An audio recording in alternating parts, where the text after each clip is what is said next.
여러분 안녕하십니까? 뉴스가 있는 저녁을 시작합니다. 오미크론 변이에 이어서 스텔스 오미크론이 급증하고 있습니다.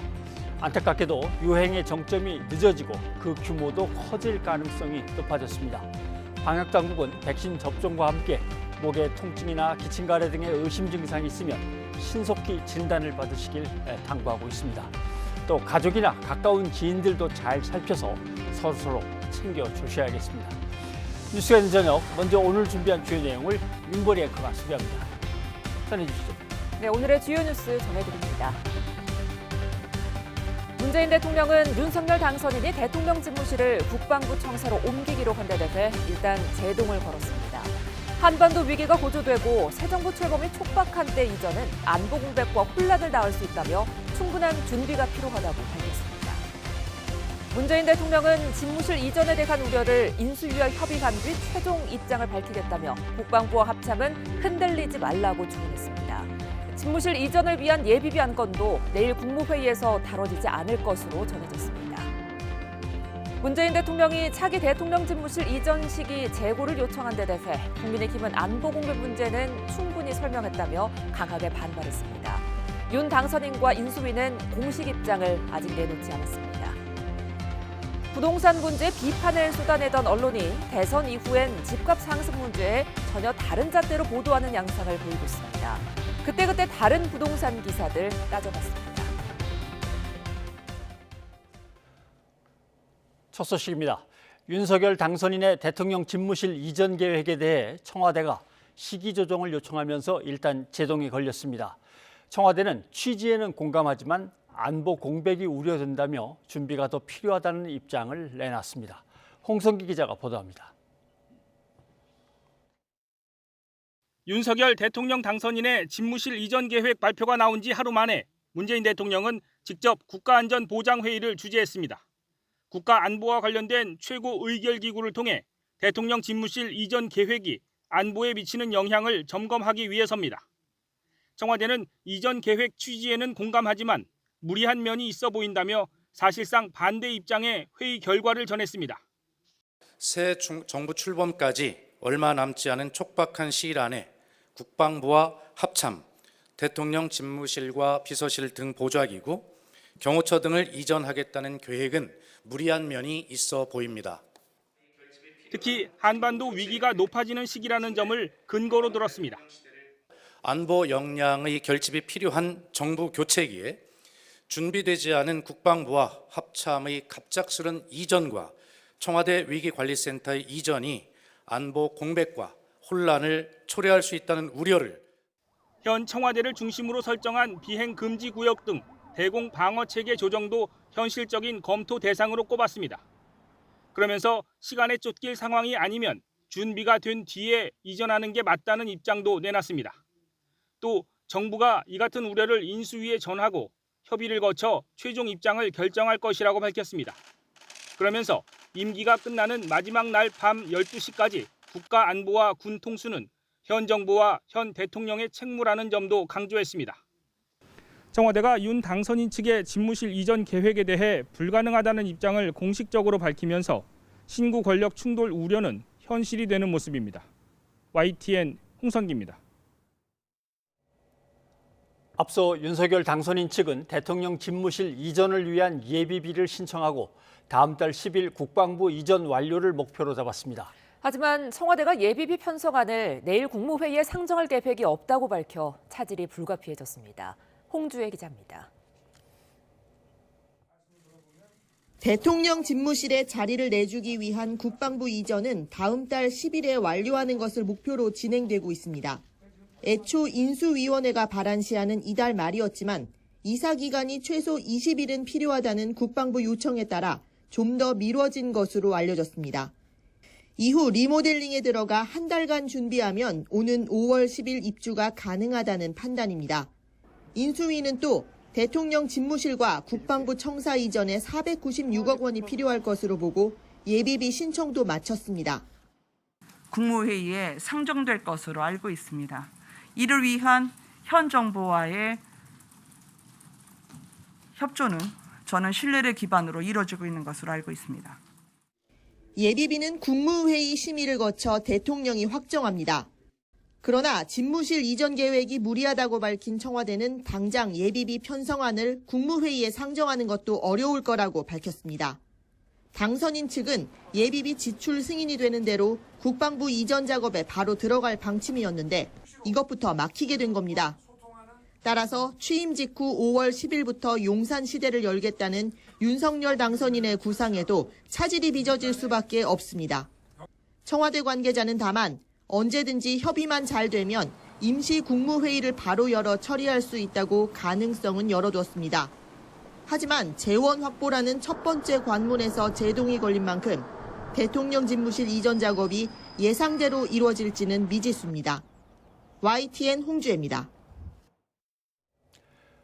윤석열 당선인은 후보 시절부터 내놓은 세종 제2집무실 공약을 추진하겠다는 의지를 거듭 밝혔습니다. 하지만 집무실 용산 이전 문제를 두고 현 정부와 충돌하고 있어 속도를 낼 수 있을지 미지수입니다.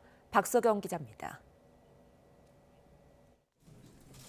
대통령실 용산 이전 발표를 한 윤석열 당선인은 브리핑을 마치고 기자들과 인사를 나누다 세종 제2집무실에 대해 틈새 질문을 받자 긍정적으로 답했습니다.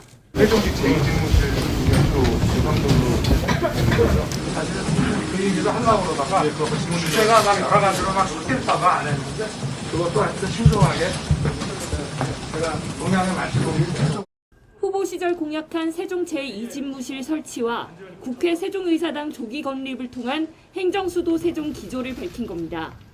청와대 제2집무실의 이전을 설치를 약속드렸습니다.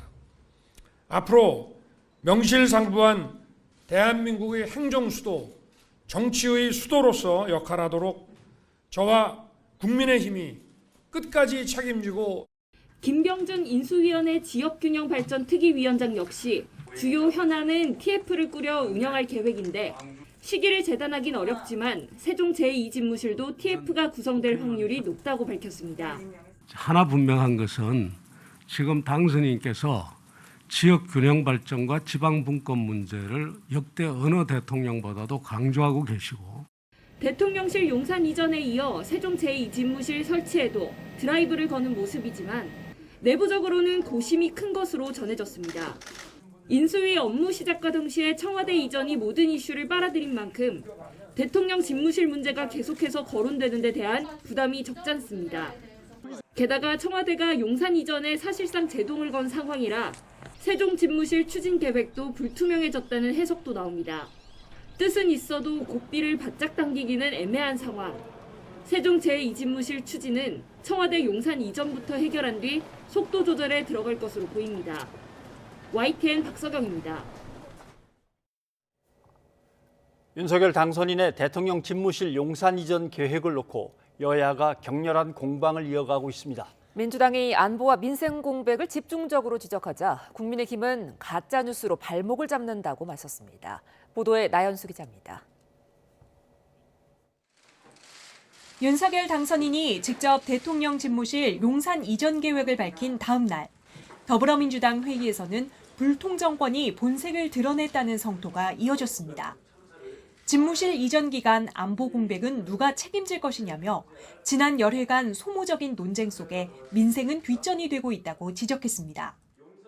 이러니까 미국에서는 한국에 K 트럼프가 나셨다는 말이 떠돌고 한간에는 레임덕이 아니라 취임덕에 빠질 것이다는 이야기까지 나오는 것 아닙니까? 윤석열 인수위가 열흘간 몰두한 유일한 것은 대통령 집무실 이전, 집무실 인테리어, 집무실 이사 비용입니다. 국민의힘은 경호와 안보 문제, 국민 불평과 비용 등을 두루 고려한 결론이라고 맞섰습니다. 오히려 민주당이 이전 비용이 1조가 넘는다고 부풀리는 등 가짜뉴스를 퍼뜨리며 국론을 분열시키고 있다고 비난했습니다.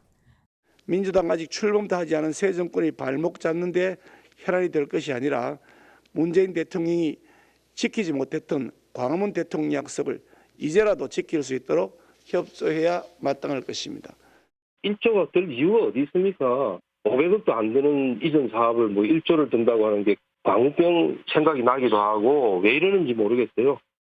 이런 가운데 대통령 집무실 용산 이전에 반대하는 청와대 국민청원 동의는 30만 명을 넘어섰습니다. 민주당은 국회 국방위와 운영위 등 관련 상임위를 줄줄이 열고 여론전을 통한 총력 저지에 나선다는 방침입니다. 윤 당선인의 대통령 집무실 이전에 청와대도 무리하다고 선을 긋고 나서면서 여야 대치는 한층 격렬해질 것으로 보입니다. 협치를 모색할 겨를 없이 당선 열흘 만에 전국이 얼어붙으면서 윤 당선인의 여소야대 리더십도 첫 시험대에 올랐습니다. YTN 나연수입니다. 윤석열 대통령 당선인이 경제단체장들을 만나 의견을 나누면서 기업 활동을 방해하는 제도를 없애겠다고 거듭 강조했습니다. 단체장들은 주 52시간제와 최저임금, 중대재해처벌법 수정 등을 건의했습니다. 강희경 기자입니다. 국내 기업들을 대표하는 경제 6단체의 단체장들이 한자리에 모였습니다. 당선 12일 만에 윤석열 당선인과 처음으로 상견례 성격의 회동을 한 겁니다. 대한상공회의소와 중소기업중앙회, 한국경영자총협회 등이 참석했습니다. 특히 이번 만남은 국정농단 사태로 와해 수준이었던 전국경제인연합회가 주도한 것으로 전해졌습니다. 분위기는 시작부터 화기애애했습니다. 하도 저 유세하고 다녀서 그런 거려니 하면서도 코로나 아닌가 싶기도 하고. 하여튼 30분 동안 이어진 공개 회동에서 윤 당선인은 민간 주도 경제의 중요성을 특히 강조했습니다. 정부는 뒤에서 돕는 역할을 할 뿐 기업이 앞장서 일자리를 만들며 투자해야 기업이 성장하고 나라가 성장한다는 겁니다. 이를 위해 기업의 자유로운 활동을 방해하는 제도는 없애겠다고 말했습니다. 기업이 자유롭게 활동하는 것을 방해하는 요소들이 있다면 그런 것들을 제거해 나가는 것이 가장 정부가 해야 될 일 아닌가 싶고요. 단체장들은 주 52시간제, 최저임금제 등 규제 개혁과 중대재해처벌법 수정 등을 건의했습니다. 기업의 국내 투자를 활성화하고 신산업에 대한 진입 장벽을 허물기 위해 규제 개혁이 시급합니다. 기업인들을 잠재적 범죄자로 취급하는 중대재해처벌법은 그로 관한 기준에 맞추어 보완이 필요하다고 생각합니다.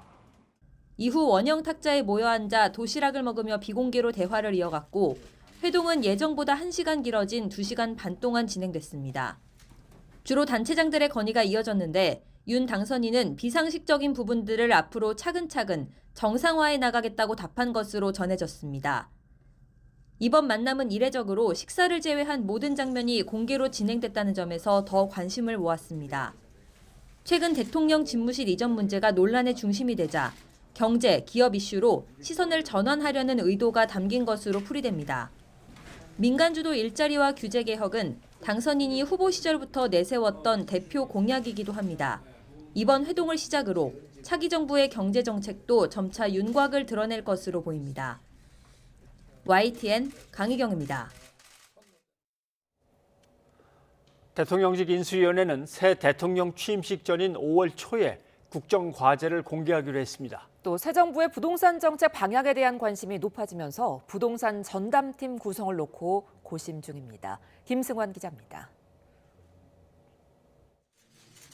전문 실무위원까지 인선을 마친 20대 대통령직 인수위원회가 사실상 첫 전체 회의를 열었습니다. 회의를 주재한 안철수 위원장은 인수위 전체가 원팀이라는 마음가짐이 필요하다면서 기강 잡기에 나섰습니다. 인수위는 새 정부의 선봉대입니다. 선봉대가 위험을 간과하거나 길을 잘못 들면 본부대가 위태로워집니다.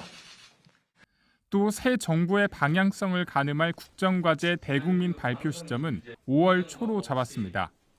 이번 달 말까지 부처 업무 보고를 마무리하고 다음 달 중순까지 국정과제 1, 2차 선정을 거쳐 25일 최종안을 마련하겠다는 보관입니다. 가장 시급한 과제로 꼽히는 코로나19 대응과 관련해선 비상대응 전담팀을 특별위원회로 격상시켰습니다. 안 위원장은 현 정부의 정책 중 무엇이 잘못됐는지 확인하는 일부터 시작해야 한다면서 문재인 정부와 다른 정책 방향을 예고했습니다.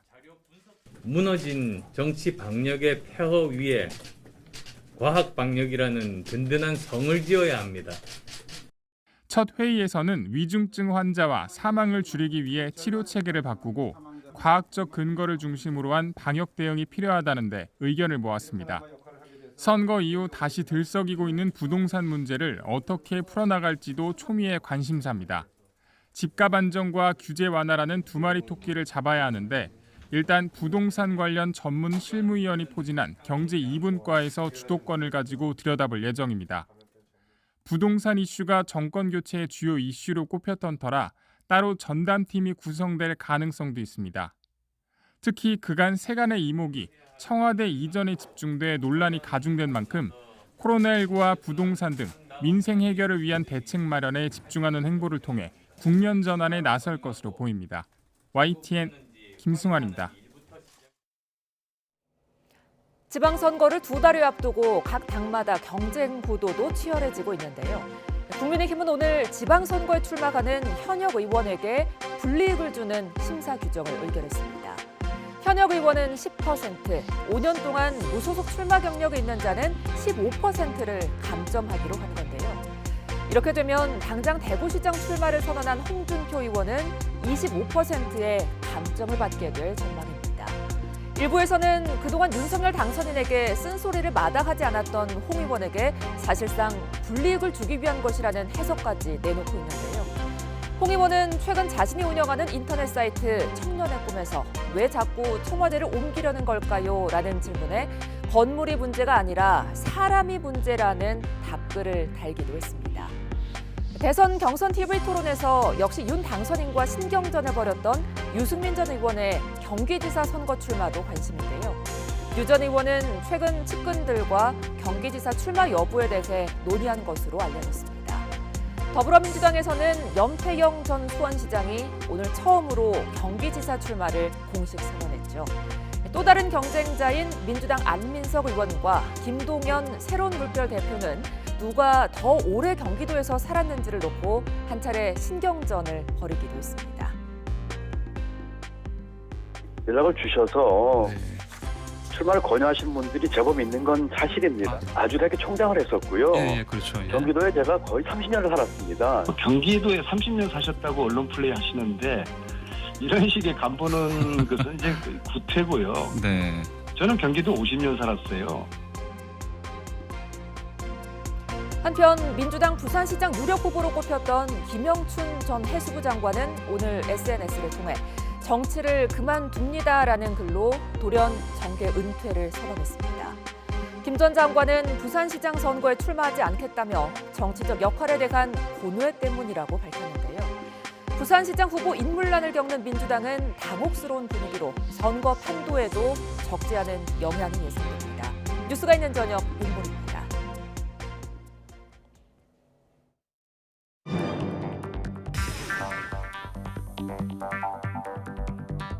저는 여기 5월 10일 취임식을 마치고 여기에 바로 입주해서 저 근무를 시작할 생각입니다.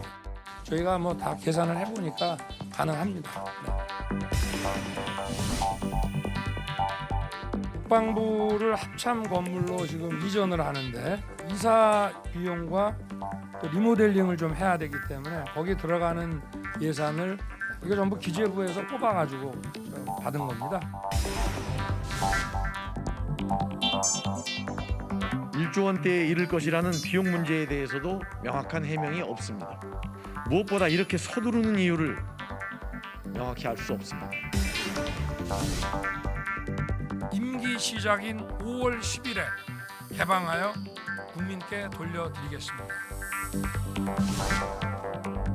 외국 귀빈을 만약에 모셔야 되는 일이 생긴다 그러면 우리 그 공원은 개방하더라도 이 건물은 뭐 저녁에 국빈 만찬 같은 행사를 할 때 쓸 수 있지 않겠나.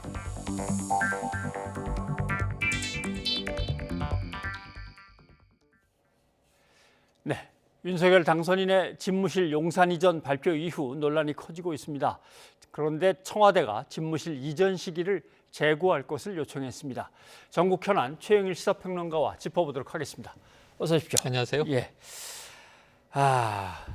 우선 오늘 청와대에서 박수현 국민소통수석이 밝힌 내용부터 한번 다시 천천히 들어보죠. 예. 새 정부 출범까지 얼마 남지 않은 촉박한 시일 안에 국방부와 합참, 대통령 집무실과 비서실 등 보좌기구, 경호처 등을 이전하겠다는 계획은 무리한 면이 있어 보입니다.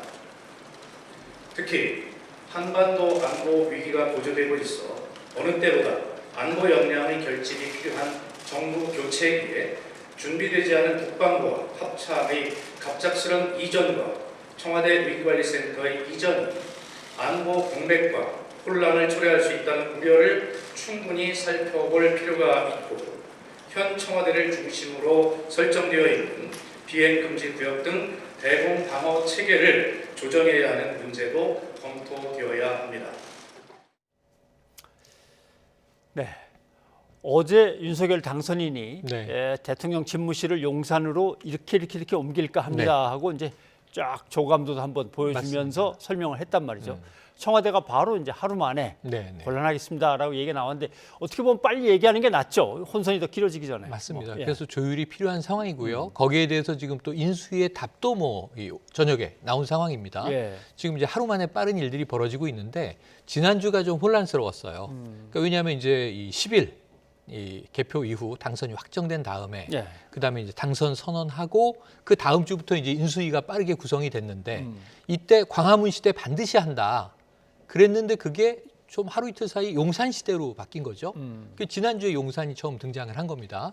근데 이제 용산으로 확정된 건 아니었어요. 최종적으로는 주말에 예. 자 이제 이 청와대 개혁 TF가 직접 가 보고 그 당선인에게 보고하고 당선인이 외교부 청사와 국방부 청사 방문한 이후에 예. 어제 일요일 오전 11시에 공식 확정이 된 거거든요. 말씀하신 대로 조감도 예. 공원까지 그려져 있는 그림으로 이제 여러 가지 이제 비전들을 제시했고 그리고 기재부에서 산출한 것입니다 하고 이제 예산도 496억으로 이제 딱 특정 발표를 했어요. 그런데 청와대는 오늘 낮까지의 기류는 자 신임 대통령이 예. 추진한다고 하는 거니까 최대한 협조할 것 같은 분위기의 이제 보도들이 나왔는데 NSC가 열렸습니다. 예. 그러니까 대통령이 주재하고 여기는 아마 청와대 경호처, 비서실 그리고 관련돼 있는 국방부, 합동참모본부가 참여한 것 같습니다. 그래서 실무적인 내용들을 종합해 본 결과 취지는 존중하는데 예. 시간이 너무 촉박하고 문제는 뭐냐면 지금 이제 사실은 이게 인수위 쪽에서 나온 얘기가 20일 동안 24시간 이사하면 가능하다는 거였어요. 아, 예. 그러니까 한 달 동안 뭐 매일 이사만 했을 때 가능하다, 물리적으로. 그런데 문제는 4월 한 달 동안 안보 이슈가 많습니다. 네. 4월 15일 북한의 태양절, 김일성 주석 생일에는 뭔가 좀 중장거리 탄도미사일 가지고 도발하지 않겠는가 네. 하는 이제 한미 당국의 관측이 있는 것이고, 그다음에 또 한미 합동 군사훈련이 있습니다. 그럼 북한은 대응 도발을 보통 하는 경우가 일상다반사였죠. 그렇죠. 그럼 안보가 좀 엄중한 시기에 국방부 합참을 동시에 이사하고 있다. 예. 그럼 이거 안보 공백이 우려된다. 그래서 오늘 방점은 안보 공백 우려. 그 이유로 이것은 조금 시간을 가지고 검토하시는 게 좋겠다 하는 이야기가 결론으로 나온 겁니다. 더군다나 대통령이라고 하는 자리가 행정수반이긴 하지만 네. 국군의 통수권자이고 그렇죠. 국토와 국민의 어떤 방위 안녕에 대해서 가장 최종적이면서도 가장 중한 책임을 지고 있는데 네. 이걸 뭐 이사 간다고 뭐 20일이건 30일이건 손을 놓는다거나 네. 옆으로 치워놓을 수가 없는 입장이니까 그렇습니다. 그 부분을 이해해달라는 게 이제 청와대 입장인 것 같습니다. 그렇죠. 예. 그래서 이게 언론이 지금 뭐 강대강 또 이제 신구 권력 충돌인가. 신구 지난주에 회동이 무산됐을 때도 한번 그 얘기가 나왔어요. 예. 그때는 이제 사면론, 이명박 전 대통령 사면 여부, 그리고 또 하나는 인사권, 이제 5월 9일까지 문 대통령이 기관장과 공기업 이제 이 대표들에 대한 인사를 좀 협조적으로 해달라. 이런 요청에 대해서 어떻게 받아들일 것인가? 청와대는 그것은 또 이제 대통령의 고유한 권한이다. 이렇게 예. 답한 바가 있습니다. 그래서 그때 지난주에 한번 회동이 무산됐을 때, 그것도 예. 4시간 앞두고 무산돼서 이상기류다 하고 한번 짚었는데 여기에 이제 집무실 문제까지 하나 더 얹혀진 셈이에요. 그래서 지금 권력 충돌을 얘기하는데 제가 보기에는 이거는 신구 권력이 절충점을 찾을 필요가 있습니다. 예. 예를 들면 누가 누구를 비토하는 그런 문제가 아니라 자, 이 청와대로 들어가지 않고 청와대는 국민에게 개방하고 반드시 신집무실로 가겠다는 의지가 강한 윤석열 정부와 그리고 지금 안보 공백 등등 때문에 도와주고 싶어도 이건 굉장히 무리수로 볼 수밖에 없는 현 문재인 정부와 그럼 사실 그 만나서 좀 절충해야 되거든요. 시기 조율을 하는데 근데 여기서 이제 조금 특이한 상황은 뭐냐면 이 윤석열 정부는 의지가 굉장히 확고해요. 그러니까 오늘 저녁에 나온 얘기는 문 정부가 협조해주지 않으면 5월 10일 청와대 개방이라든가 예. 집무실 이전은 실행하기 어려운데 그래도 이 청와대 개방은 반드시 10일 날 할 거고 그러면은 우리는 통이동 지금 현재 인수위 사무실이죠. 예, 예. 여기서 집무를 시작하겠다. 그리고 이제 국방부가 그럼 뭐 한 달 걸리든 2달 걸리든 예. 준비되면 들어간다는 의지를 또 피력했거든요. 그러니까 이 문제는 빨리 이제 현 대통령과 당선인이 만나서 조금 절충적으로 예. 가장 원만한 해법을 찾을 사업으로 지금 급부상이 됐습니다. 그러면 집무실 이전은 5월 10일에 딱 취임과 함께 맞춰서 하면 보기도 좋고 하지만 네네. 도저히 현실적으로 무리가 있으니 그렇죠. 그럼 그 이후에는 속도를 내서 계속 하겠다는 뜻이 되겠죠? 그렇죠. 예. 그래서 지금 현재 뭐 이제 윤석열 당선인 인수위에서 이것을 번복할 지금 상황은 아닌 것으로 보여요. 예. 의지는 확고하다. 다만 현 정부가 예비비 지원도 그렇고 일단 청사 이전을 시작해야 되는데 그렇다면 당장 근일 내에 청와대 비서실은 이제 이사를 시작해야죠. 그럼 국방부 청사는 어제 발표대로라면 합참으로 이제 옮겨야죠. 예. 그런데 문제는 합참 요 문제가 296억이 나왔는데 지금 합동참모본부에 4,000명의 이제 국방부 직원이 다 들어갈 수 있냐 문제예요. 그 오늘 오전에 김은혜 이 당선인 대변인이 또 브리핑을 하면서 합참 신청사를 짓는다면 1,200억 정도가 될 것이다. 예. 근데 이걸 다 합쳐도 이제 1,700억인데 이사 비용과 그래도 이 국방부가 보고했다는 5천억 원이나 혹은 민주당이 주장하는 1조 원에는 턱없이 못 미치는 예산이다라는 걸 이야기했는데 예. 예산이 늘어나는 것도 사실이고요. 과연 그럼 1조까지 육박할 건지는 다 계산한 게 맞는지. 그래서 저는 이 부분에 있어서는 이게 구정부, 신정부의 문제가 아니라 전문가들이 모여서 그렇죠. 이 합의된 예산을 도출할 필요가 있겠다. 그래서 지금 민주당은 운영위 열자, 국방위 열자 얘기하고 있는 거거든요. 예를 들면 그게 청계천이든 4대강이든 간에 항상 뭔가 맨 처음에 제시한 액수보다는 예산이 엄청나게 늘어나는 걸만 봤지 아껴서 덜 썼습니다 하는 경우는 한 번도 없었기 때문에 그렇습니다. 아무튼 지금 나오는 액수들 물론 1조라고 하는 것은 갑자기 1조는 아닐 듯한데 네, 뭐 여러 가지 이제 얘기하는데 예산 얘기가 또 이제 나오겠습니다만은 그런데 일단 만나서 자 그럼 조금 연기할 테니 이렇게 이렇게 하십시다. 근데 또 이명박 전 대통령 사면 얘기도 또 해야 되고 그렇죠. 실무진이 만나가지고 인수인계 작업을 해야 되는데 그래서 두 대통령 다음 대통령이 만나서 마무리를 짓도록 해야 되는데 요 실무진 회동도 만만치는 않겠네요. 그러니까 지금 저는 실무진 회동이 오히려 막고 있다. 지난 주말에 청와대에서 나온 문 대통령의 메시지를 보면요. 조율 필요 없다. 사전 조율 필요 없다.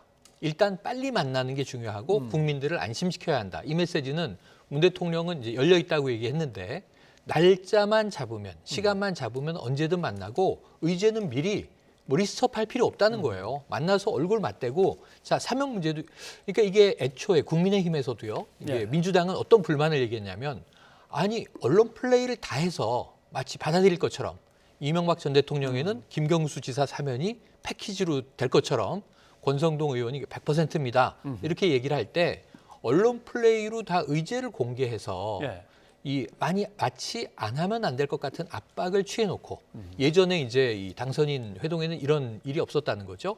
그래놓고 만나서 그럼 이거 어떻게 하라는 거냐 이런 불만을 터뜨렸고 그리고 국민의힘에서는 당선인은 건의를 할 뿐이지 이걸 행사하고 말고는 문재인 대통령의 고유 권한 아니냐 말도 못 꺼내느냐 또 이런 얘기도 했어요. 그래서 저는 만나면 테이블 위에 다 나올 얘기입니다. 이명박 전 대통령 사면 건의는 강력하게 국민의힘 또 인수위 당선인 쪽에서 얘기했던 거기 때문에 나오는데 문제는 문재인 대통령은 그러한 이제 건의를 받으면 당연히 고민은 되겠죠. 하지만 이 특사를 사면을 할 수도 있고 안 할 수도 있습니다. 안 하면 어떻게 되느냐? 다음 정부에서 해야 되겠죠. 그 숙제가 넘어가는 거죠. 그리고 또 이제 이 인사권 행사 문제도 좀 협조를 바랍니다라고 요청할 수 있겠죠. 근데 대통령이 9일까지는 제가 하겠습니다. 할 수도 있고 혹은 어떤 자리들에 대해서는 그럼 좀 어떤 배려를 원하십니까? 하고 이제 오가는 문답이 있을 수도 있고 그리고 지금 이 청사 문제도 마찬가지예요. 그럼 지금 시작해서 5월 10일에 맞춰서는 어렵다. 왜냐하면 5월 9일에 나도 이임을 해야 되는 상황인데 한 달 반 동안 정리할 일이 부지기수고 안보도 지금 막아야 되고 그럼 이런 상황에서 자 5월 초부터 시작을 해서 뭐 한 6월 말이든 7월이든 준비되시는 대로 들어가시는 게 어떠냐. 예. 여기에 대한 취지를 충분히 청와대가 설명하겠다고 했어요. 예. 일단 제일 중요한 건 만나는 게 급선무인데 그렇죠. 실무진은 기싸움을 하고 있을 거라고요. 이건 받아라, 저건 못 받는다. 그래서 지금 저는 실무진이 회동 가로막고 있다. 당사자가 지금 만나는 게 더 중요하다. 예. 실무회의 하지 마라. 이런 얘기 하고 싶습니다. 예. 아무튼 청와대 이전 비용은 청와대가 계산을 해서 올려야 되는 거고 네. 국방부 이전 비용은 국방부가 재정단이 또 계산을 해서 네, 올려야 되고 네. 상당히 복잡한데 국민의힘이 서두르는 바람에 이게 좀 뭔가 선호가 이거 좀 바뀌었죠. 위태위태하다 했는데 일단 네. 오늘 어느 정도는 정리가 돼가는 것 같습니다. 근데 정치권에서는 뭐 이거 아직도 심각하게 싸우고 있습니다. 네. 민주당, 국민의힘 티격태격하고 있는데 잠깐 얘기를 좀 네, 들어보죠. 들어보죠. 예. 국민은 하루하루가 불안하고 고통스럽습니다. 그런데 대통령 당선인이라는 분이 새집 꾸밀 궁리만 하고 있으니 정말 참담합니다. 이러니까 미국에서는 한국에 K 트럼프가 나셨다는 말이 떠돌고 한간에는 레임덕이 아니라 취임덕에 빠질 것이다는 이야기까지 나오는 것 아닙니까? 민주당 아직 출범도 하지 않은 새 정권이 발목 잡는데 혈안이 될 것이 아니라 문재인 대통령이 지키지 못했던 광화문 대통령 약속을 이제라도 지킬 수 있도록 협조해야 마땅할 것입니다. 진짜 정치 개혁은 협치에 있다는 점을 다시 한번 상기시켜 드립니다. 양쪽에서 이사 비용을 뽑아와서 이렇게 발표한 걸 네, 보면 네, 네. 국민의힘은 몇백, 몇십, 몇억 원 또는 몇십억 9,700만 원 그렇죠, 그래서 그렇죠. 악착같이 뽑아갖고 네. 액수를 줄이려고 하는 적이 보이고 예. 민주당은 2천억, 2,200억 이렇게 해서 그렇죠. 액수를 키우려고 한 것 네, 같은데 맞습니다. 아무튼 아직은 둘 다 뭐 갈등이고 또 충돌이고 서로 정쟁을 네. 벌이고 있는 중입니다. 그런데 이거 어떻게 해야 될까요? 이거 민주당은 이때가 기회다라고 하면서 소통한다더니 불통하는 거 아니냐라고 네, 네, 공격을 해대고 예. 국민의힘은 가짜 뉴스 가지고 이렇게 발목을 잡냐 네. 이런 얘기인 것 같습니다. 그러니까 이제 거기에는 또 어떤 셈법이 있냐면 다가오는 6월 1일 지방선거에서의 기싸움이 예, 있는 예. 거죠. 선거가 이제 석 달도 남지 않다 보니까 자 5월 10일 취임식이 윤석열 당선인에게 아주 중요합니다. 예. 대한민국 대통령으로 취임을 하면서 그때 좀 이제 구군상승의 기운을 모아서 아하. 약속도 보여주고 예. 자 청와대 개방했습니다. 자 국방부 청사하긴 했지만 급한 대로 여기서 대통령 직무를 시작합니다 하면서 뭔가 좀 의지를 보여주면 좀 기세를 장악하는 흐름이 있었을 텐데 예. 이게 좀 일단 틀어진 측면이 있고요. 하지만 청와대는 결코 안 들어간다라고 하는 확고한 의지는 지금 이제 통일동에서 예. 버티는 것으로 보여주려고 이제 오늘 전략을 수정한 것 같고요. 민주당은 이제 취임덕이라는 아까 좀 처음 들어보는 이야기, 예. K 트럼프 이런 거에 방점을 찍으면서 자 국민 소통을 제일 중요하게 생각한 이 윤석열 대통령이 자 보십시오. 이 혼자 국방부 청사로 들어가겠다라는 결정을 하고 고집을 밀어붙이지 않습니까? 예. 그러니까 소통이 아니라 불통 대통령입니다라는 공세를 통해서 또 이제 지방선거 때 이 대통령에 대한 이제 사실 지금 여론조사를 보면 잘할 것이다라는 이제 신임 대통령에 대한 기대치가 조금 빠졌어요. 예, 빠지고 여론조사상. 그러니까 지금 이 어찌 보면 용산 논란이 윤석열 당선인에겐 좋지 않은 거예요. 예. 왜냐면 이게 논란이 되고 있기 때문에. 그래서 뭔가 좀 힘이 모이고 통합이 되고 해야 되는데 이게 당선 일성으로 얘기했던 통합이 지금 또 삐그덕버그덕 한단 말이죠. 네. 그 이런 측면에서 이런 부분들을 위기 관리를 또 인수위에서 잘해야 되는 상황인데 네. 앞으로 이제 4월 4일부터 이제 이 국정과제 선정을 한다고 하지 않습니까? 네. 그래서 아마 5월 초순에 어제 굉장히 좋았던 것은 11시에 당선인이 직접 나와서 기자들과 아주 이제 구체적인 이야기까지 예. 주고받으면서 심지어 이거 무속 때문에 그러신 거 아닙니까 하는 질문도 다 받아가면서 이 45분 동안 대화한 거는 괜찮았어요. 근데 이제 이 집무실이 어디가 되든 1층을 프레스센터로 만들어서 기자들과 자주 소통하겠다 했으니까 예. 어제같이 격이 없는 질의응답을 네. 기자들과 자주 하는 것만으로도 소통 이미지는 개선할 수 있으리라 이렇게도 보여집니다. 그래 이제 도대체 용산 시대라고 하는 것은 언제부터 구상을 한 거냐? 네, 이 네. 문제죠. 맞습니다. 계속 광화문 시대에 뭐 삼청동 국무총리 공간으로 네. 공간을 옮기고 뭐 이런 얘기가 계속 나오고 있다가 갑자기 안 된다 하면서 용산으로 갔으니까 왜 갑자기 용산으로 허겁지겁 또 계획을 바꾸고 하니까 아마 김재원 최고위원은 다 계획된 거였다는 말을 하려다 보니까 아니 광화문 시대가 부담 줄 것 같아서 용산 시대가 부담 줄 것 같아서 광화문 시대라고 이름을 그냥 바꿔 부르고 있었다. 이것도 오히려 잘못하면 또 그게 더 논란이 된 겁니다. 지금 말씀하신 대로 지난주에 관측헌대는 오늘 제가 임태희 이제 특별 고문한테도 여쭤보고 했는데 내부 관계자들도 용산 얘기는 지난주에 처음 들었다는 거예요. 인수위원들이야 뭐 24명이 지난주에 인선이 완료됐으니까 뭐 이거 미리 협의했겠습니까?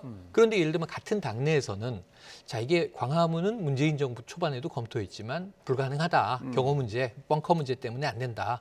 국방부가 오히려 좀 괜찮다 하는 생각을 선거 과정에서 이미 가지고 마스터 플랜을 가지고 있었다면 사실은 이것을 자 용산 시대라고 선거 때 얘기를 했어야 옳아요. 그럼 이 혼란이 없었겠죠.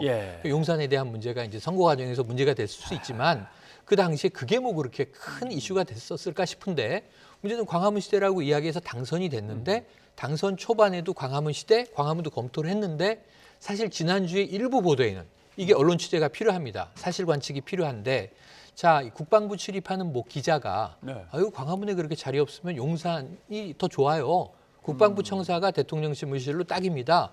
뭐 이런 조언을 했는데 생각해보니까 벙커도 있잖아요. 벙커 있고, 그리고 또 이제 보안시설도 잘 돼 있고 경비되고, 주변에 높은 건물들도 없는 게 맞고 그럼 광화문을 좀 벗어나서 용산까지 가볼까 하는 게 만약 지난주에 떠오른 아이디어가 급물살을 탄 거라면 이 김재원 최고위원의 얘기는 또 둘러친 게 되지 않습니까? 그러면 어찌 보면은 두 개의 거짓말이 드러나 버리는 거예요. 용산을 왜 선거 때 미리 얘기 안 하고 광화문이라고 얘기해서 혼란을 자초했는가? 그리고 또 정말 용산을 지난주에 아이디어를 떠오른 게 맞다면 왜 이걸 애초부터 용산으로 우리는 생각하고 있었다라고 또 이걸 둘러서 거짓말을 해버린 건가? 그러니까 사실 이게 또 이제 팩트 검증의 문제가 떠오르고 좀 이제 논란만 커졌다. 좀 안타까운 상황이다 이렇게 보여집니다. 사실 대통령에 당선되고 대통령 취임 때까지는 밴드웨건 효과가 있어갖고 계속 지지율과 기대가 올라가야 되는데 맞습니다. 이것 때문에 조금 떨어지는 기미가 있어가지고 사실 빨리 마무리하고 국민들이 환영하고 환호하는 가운데 통합 메시지로 정부가 가야 시작이 되겠죠. 돼야 될 텐데 아무튼 걱정입니다. 그렇습니다. 자, 그럼 오늘 여기까지 듣겠습니다. 고맙습니다. 고맙습니다.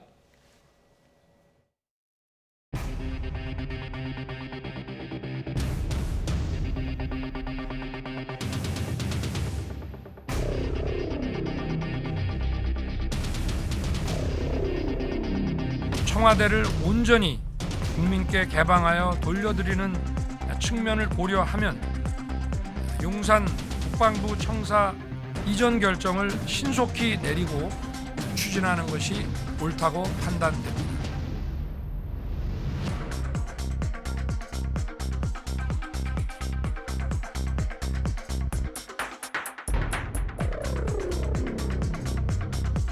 국방부는 이제 이사를 하고 리모델링하고 뭐 자산 취득하고 하는 비용에서 한 118억 정도 소요가 되고요. 대통령 비서실이나 경호처 이전 관련해서는 한 150억 정도 그 정도 소요가 된다고 보시면 되고요. 금액을 부풀려 가지고 청와대가 밖으로 나오는 게 대한 조금 뭐 질투하는 거 아니냐 하는 그런 생각도 들고. 대공방어 시스템이 잘 갖춰져 있고 또 지하에 지휘소가 잘 갖춰진 상태에서는 크게 걱정하지 않아도 된다. 저는 그렇게 보고요. 또 군 통수권자하고 군사작전 지휘부가 근접한 장소에 있으면 신속한 의사 결정, 소통 이런 데서 안보 태세가 더 강화된다. 용산은 군사시설 주변에 있기 때문에 그 군사시설과 관련해서 제한을 받고 있고요. 대통령 집무실이 간다고 해서 그 규제가 바뀌는 게 하나도 없습니다. 이미 가보시면요. 그 주변에 고층 아파트들이 많이 올라가 있습니다. 제일 복잡한 곳이 삼각지 교차로 부근이지 않습니까? 가능하면 그쪽을 이용하지 않고 출퇴근하시려고 생각하고 있습니다. 이번에는 대통령 집무실 이전 비용 마련의 법적인 문제를 좀 자세히 살펴보려고 합니다. 조금 전 청와대 이전 TF팀장인 윤한홍 의원의 말을 들어봤습니다만 그러면 예산 감시 시민단체에서 활동하는 하승수 변호사의 의견이 어떤지를 좀 자세히 들어보려고 합니다. 변호사님 나와 계시죠? 안녕하십니까? 네, 안녕하십니까? 예. 윤 당선인 측은 기획재정부가 산정한 496억 이전 비용을 예비비로 쓰겠다 이렇게 말을 합니다. 그러면서 이제 협조 요청의 근거로 인수위법을 이제 제시를 하는데, 인수위의 예산이라는 건 당선인에 대한 예우 그리고 인수 업무 절차에 대한 예산일 텐데, 여기에 이전 비용이 들어갈 수 있는 근거가 있는 건가요? 예, 그런 근거가 없습니다. 왜냐하면 지금 현재 대통령직 인수에 관한 법률과 그 시행령에 따르면 말씀처럼 당선인 예우에 관한 경비 그리고 인수위원회 운영에 관한 경비 정도만 예산 지원을 해달라고 이제 일종의 협의 요청을 할 수 있고, 예. 그걸 행정안전부 장관이 받아서 기획재정부 장관에게 협조 요청하는 걸로 되어 있습니다. 그 외의 예산에 대해서는 인수위 그 대통령직 인수에 관한 법률이나 시행령에 전혀 근거가 없고, 지금 인수위 측에서는 이제 인수위의 업무 범위 중에 그 밖에 대통령직 인수에 필요한 사항, 마지막에 있는 그 밖에라는 표현, 그 부분을 가지고 지금 이게 근거가 있다라고 이야기하는 것 같은데, 사실은 그 근거를, 이걸 근거로 보기도 참 어렵지만 이건 업무에 또 관한 조항이고 예산에 관한 조항이 아닙니다. 예산에 관한 조항은 별도로 있기 때문에 어쨌든 예산을 대통령 집무실 이전과 관련된 예산을 이게 인수위가 요구할 수 있는 법적 근거는 없다, 이렇게 말씀드릴 수 있을 것 같습니다. 우선 궁금한 거는 인수위원회라고 하는 기구 자체가 예비비, 국가의 예비비를 신청하거나 아니면 타서 쓸 수 있는 기구이긴 합니까? 그렇지 않습니다. 어제 인수위에서 그 발표하시면서 이렇게 행정안전부와 기획재정부에 예비비를 신청하겠다는 표현이 나왔는데요. 예. 사실 그건 불가능한 이야기입니다. 왜냐하면 우리나라는 이 국가재정법이라는 법률이 있고, 국가재정법에 따르면 중앙관서의 장, 그러니까 일종의 정부 부처만 예비비를 신청할 수 있습니다. 근데 대통령직 인수위원회는 한시기구고 그런 중앙정부 부처가 아니기 때문에 예비비를 신청할 수 있는 자격 자체가 없습니다. 자격이 없고 오로지 가능한 것은 이제 행정안전부를 통해서 아까 말씀드린 당선인 예우에 관한 비용이나 인수위원회 운영 경비만 협의 요청을 할 수 있는데, 말씀드린 것처럼 집무실 이전 비용은 그 범위를 넘어서는 것이기 때문에 사실 협의의 대상도 안 되고 또 국가재정법상 예비비를 신청할 수 있는 자격도 안 되고 그런 상황입니다. 예. 혹시 청와대가 인수위원회 뜻을 받아들여서 인수위원회가 달라는 대로 예비비를 요청해서 인수위원회와 나눠 쓴다고 하면 이건 위법한 집행입니까? 그렇습니다. 왜냐하면 우리나라 이 국가재정법상 예비비 사용 절차가 말씀드린 것처럼 중앙부처의 장이 예비비 신청을 하면 그러면 이제 기획재정부가 그걸 심사하게 돼 있습니다. 심사해서 국무회의에 안건으로 올리고 국무회의에서 통과가 되면 대통령이 최종 승인하는 구조라서, 사실은 이거는 만약에 대통령이나 누가 이렇게 예비비를 이렇게 신청하라고 이렇게 부처에다가 지시한다는 것도 사실은 국가재정법상 절차에는 좀 맞지가 않습니다. 네. 아까 대통령직 인수에 관한 법 7조 얘기할 때 마지막에 나오는 그 밖의 사항이라고 하는 게 있는데, 만약에 인수위원회가 국방부를 옮겨야 되겠으니 국방부를 이렇게 옮겨주시오라고 하면은 이게 그 밖의 사항에 들어갈 수 있는 겁니까? 그건 아닐 것 같습니다. 왜냐하면 우리가 흔히 인수인계라는 말의 사전적 의미가 현재 상태를 인수인계한다는 의미고, 더구나 이제 국방부라는 어떤 정부 기관을 지금 사용하고 있는 청사에서 어떻게 보면 강제로 이동시키는 것인데, 그것은 당연히 인수인계의 범위에는 들어갈 수가 없고, 국방부를 강제로 이렇게 건물에서 내보낼 수 있는 권한은 군 통수권자인 현직 대통령밖에는 가지고 있지 않습니다. 그렇기 때문에 이걸 인수위의 업무 범위다, 그 밖의 사항에 포함되는 거 아니냐, 그거는 좀 너무 그거는 안 맞는 이야기 같고요. 생각으로는 사실은 그렇기 때문에 이거는 사전에 예를 들어서 인수위가 국방부 대통령의 승인을 받아서 국방부하고 사전에 충분히 협의가 됐다면 모르겠지만, 전혀 그렇지 않은 상황에서는 이거는 명백하게 대통령직 인수위원회의 권한 범위 바깥의 일이다, 권한 범위를 벗어났다라고 저는 생각합니다. 예. 현 정부하고 새 정부를 준비하는 측이 협조가 잘 돼서 그렇겠다라는 생각을 할 수도 있는데, 좋게 의미를 해석하자면 기재부가 어느 틈에 이전 비용을 뽑아가지고, 청와대 이전 비용을 뽑아가지고 당선인의 인수위원회 측에 제시를 했다. 라고 하면은 이거는 기재부의 적법한 업무에 들어가는지도 궁금하고, 이것이 국방부하고 기재부가 그동안에 다 협의를 했을까요?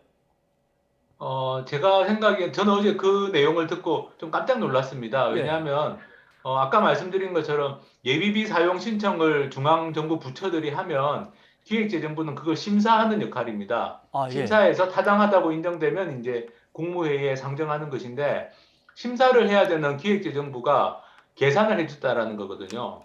그러니까 신청서가 들어오면 심사하는 주체가 신청서를 대신 작성해 준 셈입니다. 일종의 예산 신청서를. 그러니까 이거는 기획재정부가 그렇게 일을 했다는 것도 국가재정법을 위반한 것이고, 그것을 요청한 인수위도 사실은 일종의 이건 직권 남용이 아닌가라는 생각을 합니다. 왜냐하면 심사를 해야 되는 기획재정부 보고 심사 주체 보고 신청서를 대신 써달라고 한 셈이기 때문에, 일종의 또 우리나라 지금 대통령직 인수에 관한 법률에서는 직권 남용을 금지하고 있거든요, 명시적으로. 그래서 이건 좀 직권 남용을 한 게 아닌가라고 생각합니다.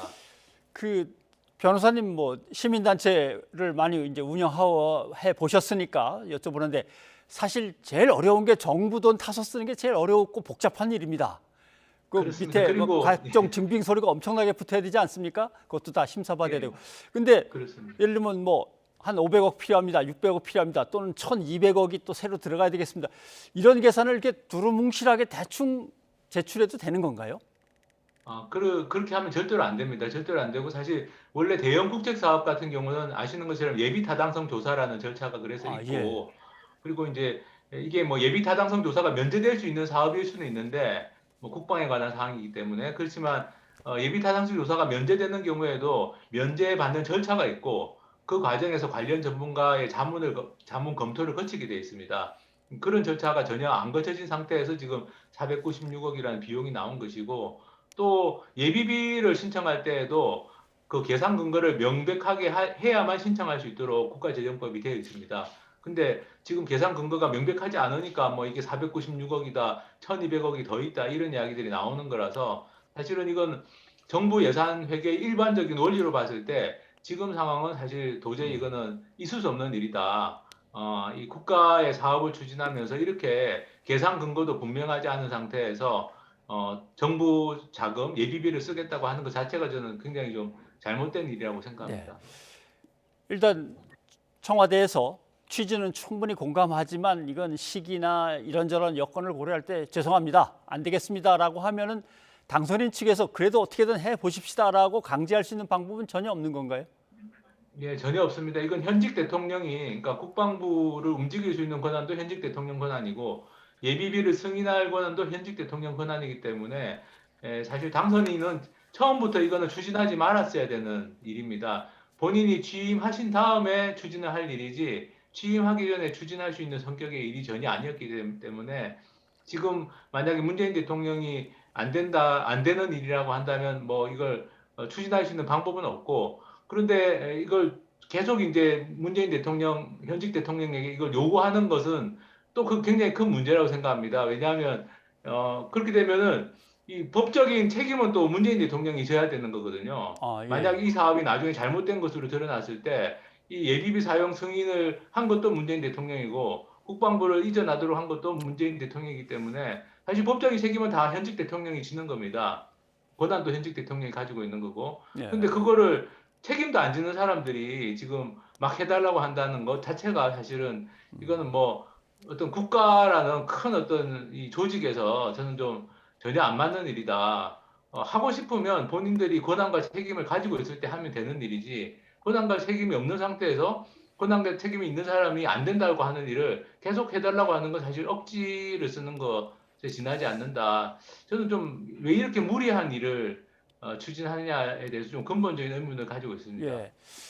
지금 권한과 책임 얘기를 하셔서 하나만 더 여쭤보면, 국회의 국정감사라든가 아니면 감독의 인수위원회도 결국 들어가는 겁니까? 그래서 이런 것들도 나중에 따져 물을 수 있는 겁니까?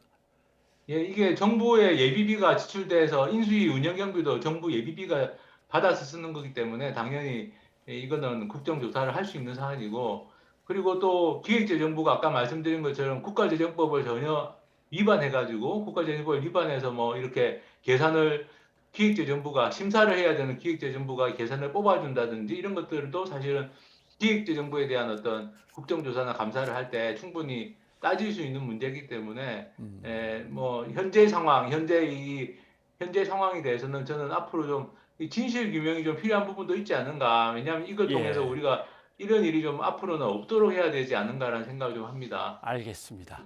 오늘 여기까지 듣겠습니다. 하성수 변호사님 고맙습니다.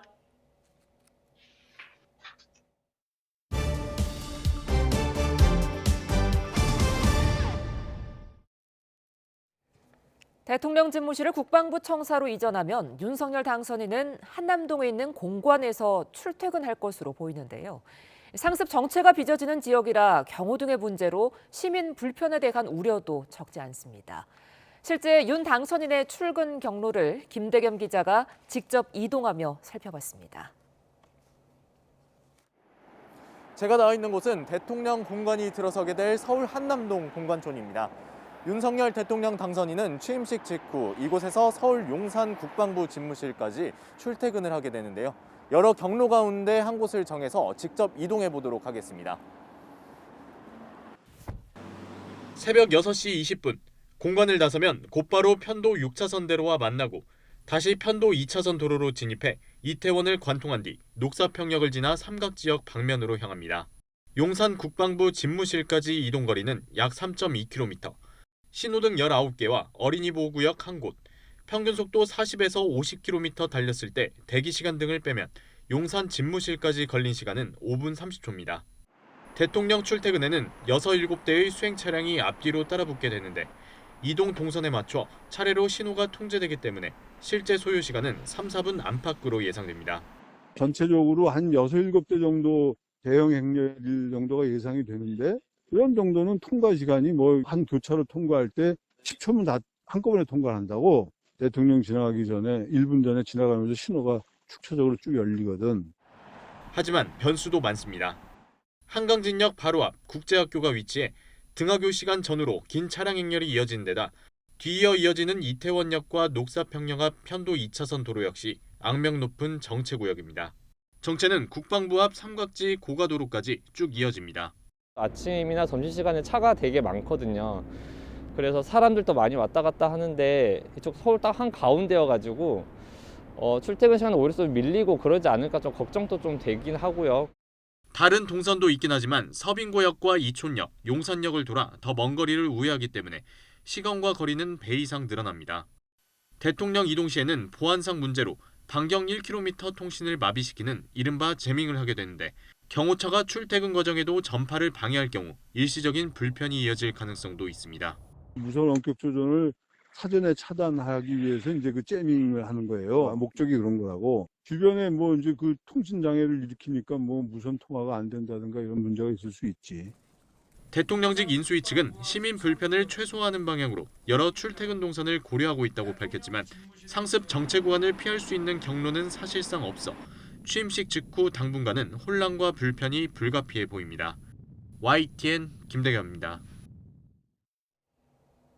현재 국방부 청사 인근에서 추진되는 각종 개발 사업 속도에도 관심이 쏠립니다. 용산공원 조성과 국제업무지구 사업은 속도가 붙을 수도 있지만 국방부 초인접지역 정비 사업은 일부 제한이 불가피해 보입니다. 김우준 기자입니다. 현재 용산 국방부 청사 인근에서 추진되는 주요 개발 사업은 크게 4가지입니다. 사업 규모로 따지면 용산공원 조성이 가장 큽니다.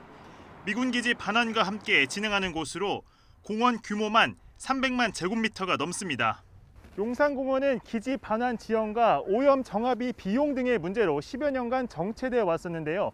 윤 당선인이 용산공원을 시민과의 소통의 장으로 거듭 강조한 만큼 앞으로는 개발에 보다 속도가 붙을 것으로 보입니다.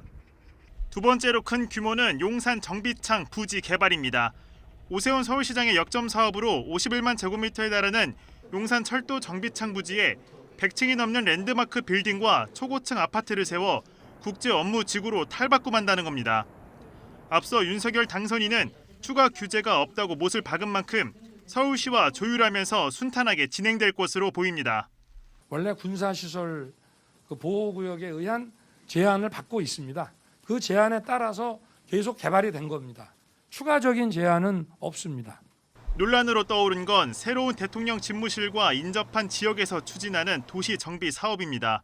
크게 신용산 북측 1, 2구역과 한강로 1가 및 3강 맨션 정비 사업이 있습니다. 신용산 북측은 국방부 청사와 1km 이상 거리가 있고 속도도 빠른 만큼 집무실 이전으로 인한 주변 인프라 개선이 호재가 될 수는 있지만 그 주변에 있는 노후 불량 건축물들이 밀집되어 있는 거주 환경 역시도 사실 이제 개발이 탄력을 받을 거라고 볼 수 있습니다.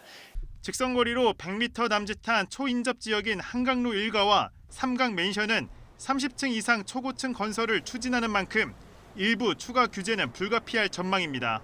그럼 여기 주민들은 전혀 믿지 않습니다. 대통령보다 더 높은 빌딩을 진다 그러면 그 허락하겠습니까?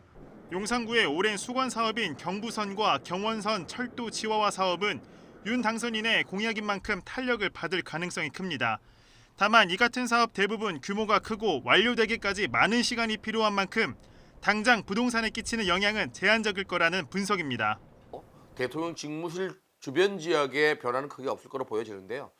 이로 인해서 주택 시장이나 부동산 시장에 큰 변화는 없을 거라고 보여집니다.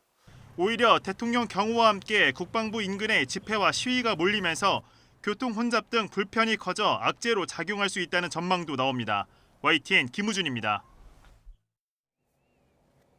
윤석열 정부가 청와대를 떠나고 나면 그동안 경호 문제로 묶여있던 여러 규제가 풀릴 수 있는 걸까요?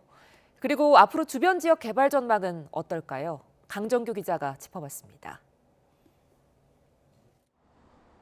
영육의 70년 역사를 간직한 북악산 기슭의 파란 기와집. 대통령 집무실은 기념관으로 바뀌고 경내 7만 평 부지는 공원화됩니다. 경호 문제로 닫혀있던 등산로도 다시 열릴 예정입니다. 경복궁, 한옥마을 등과 한데 묶으면 거대한 역사 문화지구로 재탄생할 수 있습니다. 여기도 가려고 보니까 막혀서 못 가는 거예요. 그게 앞으로는 그 풀어준다면서요.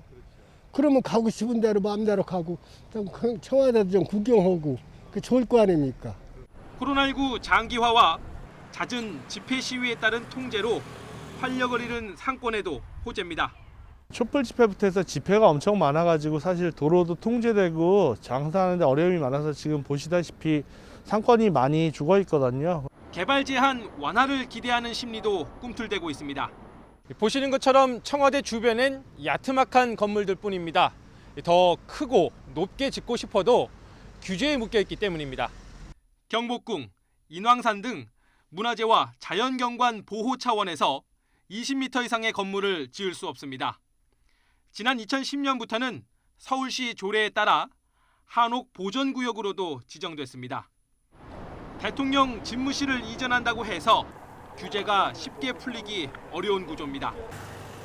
당장 대형 개발 사업을 추진할 만큼 넓은 부지도 없고 고즈넉한 동네 성격을 바꾸기 어렵다는 점도 한계로 꼽힙니다. 워낙 이제 작은 필지로 이루어진 곳이 많이 있기 때문에 만약 개발을 하더라도 그런 필지들을 크게 하나씩 묶어가지고 개발을 하지 않는 이상은 오히려 청와대 직원과 경호 인력 등이 한꺼번에 빠져나가면 공동화 현상이 나타날 수 있다는 우려도 제기됩니다. YTN 강정규입니다. 네, 요즘 부동산 관련 기사 막 나오고 있습니다. 술렁이는 서울 분당 일산의 재건축 대박. 예. 기대감의 핑크빛 급반전. 예. 대박, 핑크빛. 집값이 오르는 게 언론들은 이렇게 좋을까요? 예전에 집값 상승을 보도할 때는 언론이 이렇지 않았습니다. 보십시오. 절망하는 몸부림, 억 단위로 뛰는 아파트값의 분노 폭발, 예, 쑥대밭.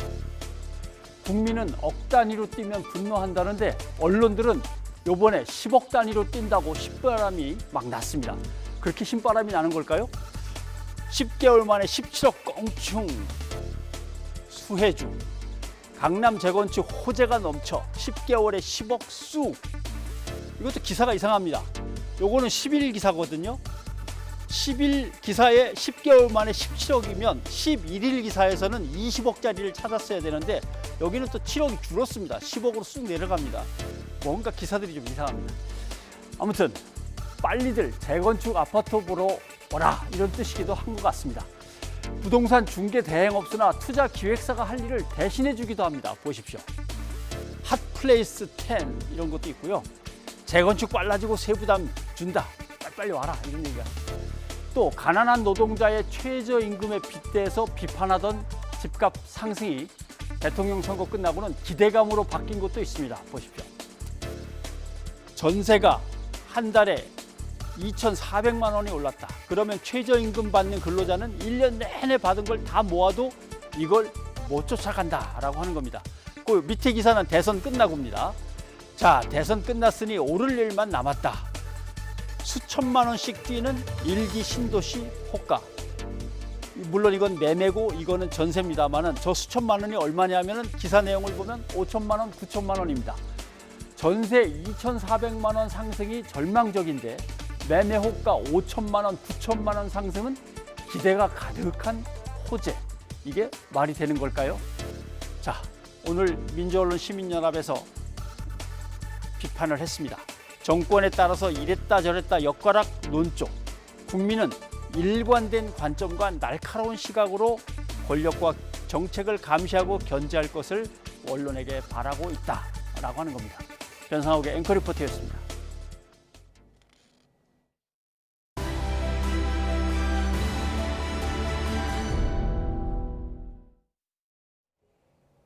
윤석열 당선인의 주요 사법 공약인 공수처 권한 축소 논의가 대통령직 인수위원회에선 뒷순위로 밀리는 모습입니다. 독립기관으로서 지위와 함께 여소야대 정국에 고려된 것으로 보이는데요. 김진우 공수처장은 정치적 중립과 독립을 강조하며 임기 완주 의사를 드러냈습니다. 나혜인 기자입니다. 윤석열 당선인은 공수처를 역량이 부족하고 정치적으로 편향된 수사기관이라고 인식하고 있습니다. 대선 기간 폐지까지 언급했지만 일단 고위공직자 범죄 우선 수사권을 규정한 공수처법 24조부터 손봐 검찰, 경찰의 부패 수사를 막지 않겠다고 공약했습니다. 좀 고칠 만큼 한번 고쳐보고 그래도 안 되면은 폐지 수순으로 갈 수밖에 없지 않느냐. 하지만 새 정부 국정과제 밑그림을 그릴 인수위 보고 대상에 공수처는 포함되지 않은 것으로 알려졌습니다. 다른 수사기관과 달리 전문위원이나 실무 인력으로 파견된 직원도 없습니다. 이를 두고 인수위가 일부러 공수처를 패싱했다는 얘기도 나왔지만 기관의 법적 지위를 고려할 필요가 있습니다. 공수처는 입법, 행정, 사법부 어느 곳에도 속하지 않는 독립기관으로서 대통령이나 대통령 비서실도 업무 보고나 자료를 요구할 수 없습니다. 현실적으로도 공수처 권한을 축소하겠다는 당선인 공약에 속도가 붙긴 어려운 상황입니다. 여소야대 정국에서 법 개정이 쉽지 않고 윤 당선인은 여전히 고발 사주 의혹 등으로 공수처 수사를 받고 있습니다.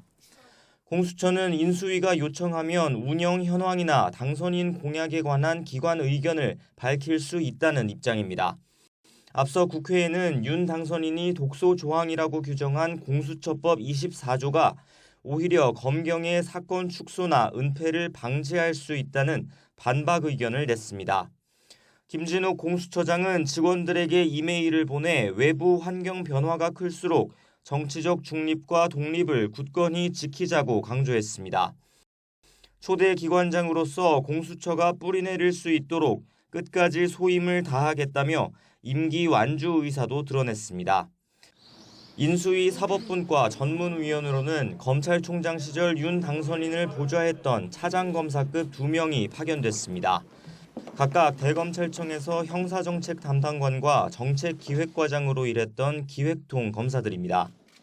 현실적인 여건이나 인수위 인선을 고려하면 사법분과 우선 과제는 공수처 개혁보다 검찰 직접 수사권을 확대하는 검경 수사권 재조정에 방점이 찍힐 거라는 전망이 나옵니다. YTN 나인입니다. 국민적 공분을 일으켰던 LH 사태 수사 1년을 맞아 정부 합동특별수사단이 수사 결과를 발표했습니다. 국회의원과 LH 임직원을 포함해 모두 4천여 명이 적발됐는데 일부 공직자는 재판에서 무죄가 선고되는 등 실제 처벌까지 이어지지 못했다는 비판도 나옵니다. 박기환 기자입니다.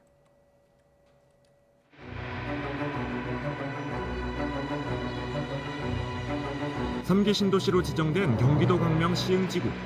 지난해 3월 LH 보상 담당 직원들과 가족이 신도시 지정 발표 전 이곳 땅을 사들였다는 의혹이 제기됐습니다. 미공개 개발 정보를 이용해 투기 이익을 얻으려 했다는 겁니다. 현행 공직자윤리법상 이해충돌 방지 의무 위반일 뿐만 아니라 부패방지법상 업무상 비밀 이용 금지 의무 위반 행위로 평가됩니다.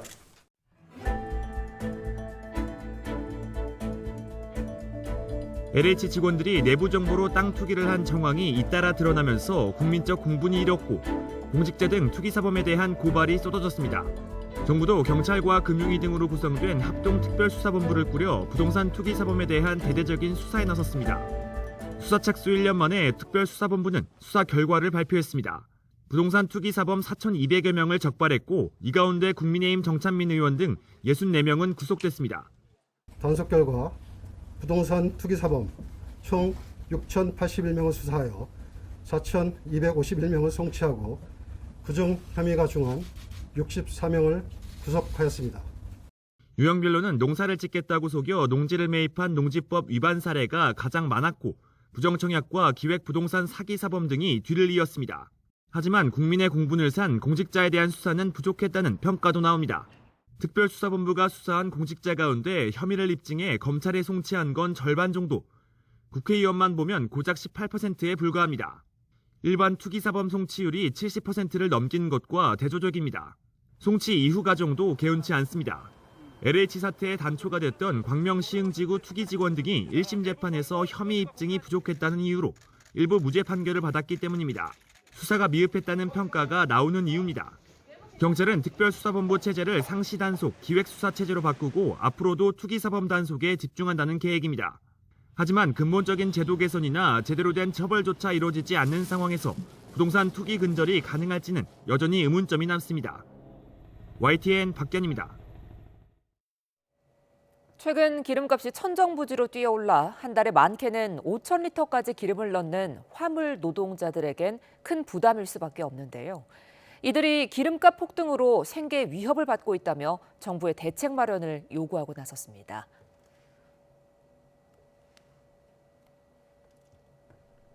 최양준 씨는 20년째 25톤 대형 화물차를 운행해왔지만 요즘처럼 주유소 가는 게 부담됐던 적은 없습니다. 지난달 말 1,500원대였던 경유 평균 가격이 1,900원대까지 올랐기 때문입니다. 한 달 400만 원 정도 들던 기름값도 600만 원대까지 껑충 올랐습니다. 지금은 50만 원 가지고는 다 못 채우고요. 최소한 60만 원은 넣어야지 이제 한 3일 정도 운행을 합니다. 지금 현재로서는 차를 세우시는 분도 있고 지금 그 경계점에 다다른 것 같아요. 기름값으로 나가는 돈이 부쩍 늘다 보니 수입도 그만큼 줄어들 수밖에 없습니다. 화물 노동자의 한 달 평균 수입은 340여만 원. 오른 기름값에 보험료와 차량 유지비, 차량 할부금 등을 빼고 나면 수입은 반토막 아래로 뚝 떨어집니다. 한 달 평균 잡아가서 200씩 더 들어가게 되는 거죠. 경유뿐 아니라 이제 이 물차들이 거의 다 노후됐습니다. 그러니까 이 차도 고장이 많이 나고 수리비도 많이 들어가고. 정부가 대책으로 내놓은 유류세 인하 정책도 화물 노동자들에게는 크게 와닿지 않습니다. 유류세가 20% 인하된 만큼 화물 노동자에게 리터당 350원 정도씩 지급되던 유가 보조금도 110원가량 깎였기 때문입니다. 할부를 못 내 차량을 뺏길까 두려워 울며 겨자 먹는 심정으로 손해를 감수하며 도로를 달리고 있습니다. 견디다 못한 화물 노동자들은 기름값이 오른 만큼 운송료도 인상할 수 있도록 정부의 대책 마련을 촉구하고 나섰습니다.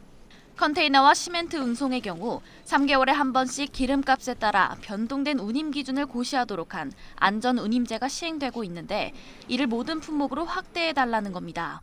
더 늦기 전에 유가 변동폭을 충분히 메꿀 수 있도록 안전운임제 전 차종, 전 품목 확대, 일몰제 폐지를 통한 전면 실시를 확정해야 한다.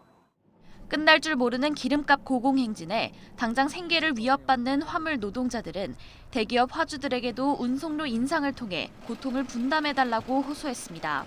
YTN 김혜린입니다. 오미크론 변이보다 전파력이 높은 것으로 알려진 스텔스 오미크론 BA2의 검출률이 급증세를 보이고 있습니다. 방역당국은 스텔스 오미크론의 급증으로 유행 정점까지 기간이 지연되고 규모가 더 커질 가능성이 있다고 전망했습니다. 이동우 기자가 보도합니다. 코로나19 신규 환자는 20만 9천여 명으로 62만 명을 찍은 17일 이후 나흘째 감소세를 보이고 있습니다. 2주 전 월요일보다도 적은 수치입니다. 방역당국은 휴일에 동네 병원이 쉬면서 신속 항원 검사 건수가 대폭 줄어 검사량 자체가 적었기 때문으로 풀이했습니다.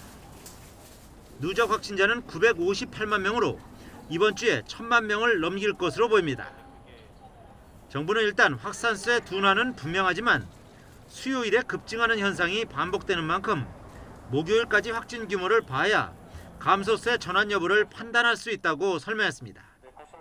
코로나19로 숨진 환자는 329명으로 역대 두 번째로 많았으며 위중증 환자도 2주째 1,000명대를 이어갔습니다. 이런 가운데 기존의 오미크론 변이보다 전파력이 높은 것으로 알려진 스텔스 오미크론 BA2의 국내 감염 검출률이 40%를 넘어서는 등 급증세를 보이고 있습니다. 방역당국은 이 영향 등으로 유행 정점이 예상보다 늦어질 수 있다고 전망했습니다. 오미크론 변이 중에 BA2의 점유율이 증가하고 있고 또 최근에는 신속 항원 검사로 확진을 인정하는 등 유행 정점까지의 기간이 지연되고 규모가 커질 가능성이 있다고 판단하고 있습니다. 세계보건기구 등은 BA2가 기존 오미크론과 비교해 30% 정도 높은 전파력을 보이지만 중증도나 입원율에는 차이가 없다고 보고했습니다. 당국은 전 세계적으로 스텔스 오미크론의 점유율이 60% 정도로 빠르게 확산 중이라고 설명했습니다. 그러니까 BA2의 유행 속도라든지 중증화율에도 이제 좀 관심을 가지고 잘 지켜봐야 되겠고 그만큼 우리가 지금은 의료 대응 체계로 감당 가능할 정도로 통제하는 노력들이 매우 좀 중요할 것 같습니다. 사적 모임 인원이 6명에서 8명으로 완화된 데다 백신 접종 후 시간 경과에 따른 면역력 감소 등도 유행에 영향을 줄 것으로 보입니다. 정부는 또 백신 접종을 완료한 해외 입국자의 격리 의무가 해제되면서 해외 여행객 증가도 유행 규모에 어떤 영향을 줄지 주시하고 있습니다. YTN 이동호입니다.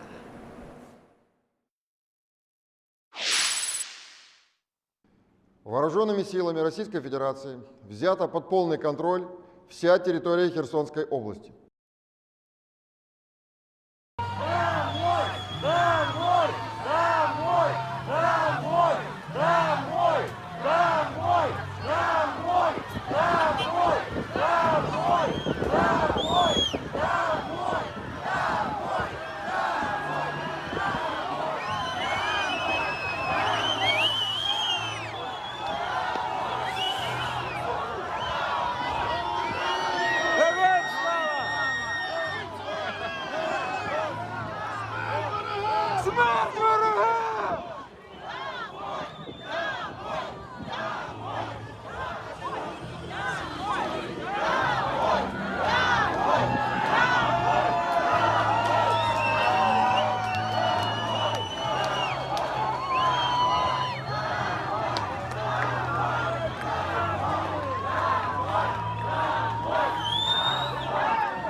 러시아가 함락 직전에 우크라이나 동남부 항구 도시 마리우폴에 항복을 종용하고 나섰습니다. 서방 전문가들은 러시아 우크라이나 전쟁이 교착 상태에 빠져들 수 있다며 앞으로 2주가 관건이라고 전망하고 있습니다. 이종수 기자입니다. 러시아군이 포위한 우크라이나 마리우폴에서 치열한 시가전이 벌어지고 있습니다.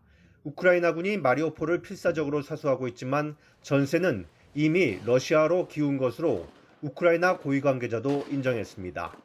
Поэтому военного решения в настоящий момент по Мариуполю нет.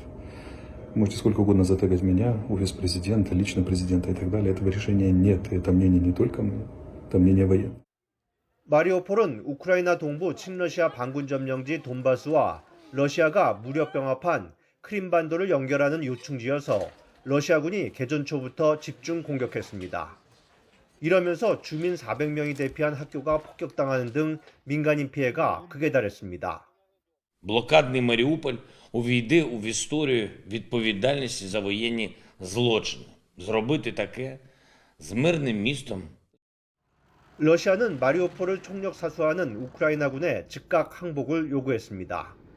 러시아 총참모부 산하 국가국방관리센터 지휘관은 무기를 내려놓으면 안전하게 마리우폴을 빠져나갈 수 있을 것이라며 마리우폴 동서쪽으로 인도주의 회랑을 열어놓을 것이라고 회유했습니다. 이러한 마리우폴 전황과는 달리 러시아의 우크라이나 침공이 승패를 가리기 힘든 교착 상태에 빠질 수 있다고 미 워싱턴 포스트가 서방 군사 전문가들을 인용해 보도했습니다. 워싱턴 포스트는 러시아군이 수도 키이우와 제2도시 하르키우 조기 장악 목표를 달성하지 못한 데다 우크라이나에 투입된 군인의 약 3분의 1에 해당하는 2만 7천여 명의 사상자가 발생했다고 전했습니다. 여기에 러시아군이 병참 문제까지 안고 있다며 앞으로 2주가 전황을 가름하는 관건이 될 것으로 전망했습니다. YTN 이종수입니다.